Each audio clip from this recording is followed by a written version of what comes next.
Quaid Azam Part 145, and it would help to assure the great Muslim minority, and it would help to assure the great Muslim majority provinces, Punjab and Bengal, and the princely states, both important parts of independence equation, that the new state would find a way to provide for their autonomy in the shared sovereignty of the federal system.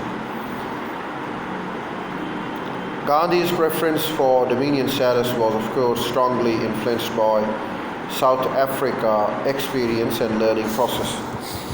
That is why he held it as a more preferred choice than complete independence. In addition, weighed in its favor was his awareness that the Indian negotiating position should be within striking distance of British parliamentary and public opinion.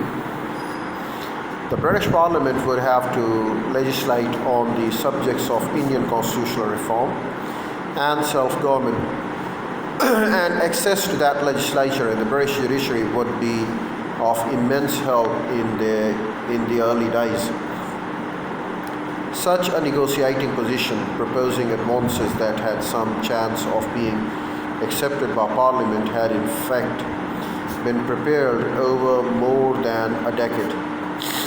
And it was this position that Gandhi chastised Nehru for demolishing. In 1916, the Lucknow Pact between the Congress and the League, in which the two organizations were united in support of self-government and a parliamentary system for India. Well, it provided for separate electorates along with the reserved seats for Muslims and weightage, granting a larger proportion of seats to the minority community than its population share, and this had been negotiating position for the reforms of 1918. The Nehru Report of 1928 was drawn up in anticipation of the next step in the self-governing process. It called for dominion status but withdrew the Lucknow's Pact commitment to separate electorates and to the weightage in federal government. Instead of reserving 1/3 of the seats for the central legislature, as Jinnah on behalf of the Muslim League had requested, the Nehru Report limited Muslim representation to 25% roughly, the Muslims community's share of the population. The atmosphere of all parties conference Wells' rights was distinctly hostile to Jinnah. The rejection of Jinnah's 6 points, the most important of which was 1/3 of the elected representative of both houses of the central legislature should be Muslims, was to be expected, considering the views of Jawaharlal Nehru and the younger nationalists in Congress. The High Hindu Mahasabha, the representation at the conference, as well as the number of Hindus from Punjab present for the deliberation. The liberals under Sapru were prepared to concede many of the Muslim League's demands, but the Congress was not.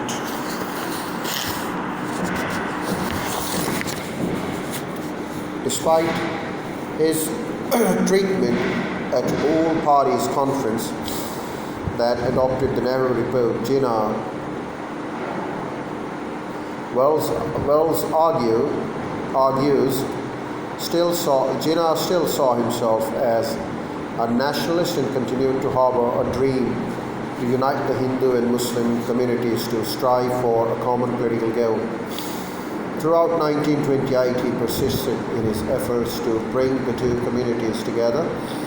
Like Gandhi, but unlike Nehru and the younger generation of the nationalists, Jinnah saw Hindu-Muslim question as national problem, not a communal dispute. At the end of 1928, Jinnah still saw Hindu-Muslim unity as a byword for Swaraj, and he retained his faith in constitutional methods as the only way it could be achieved.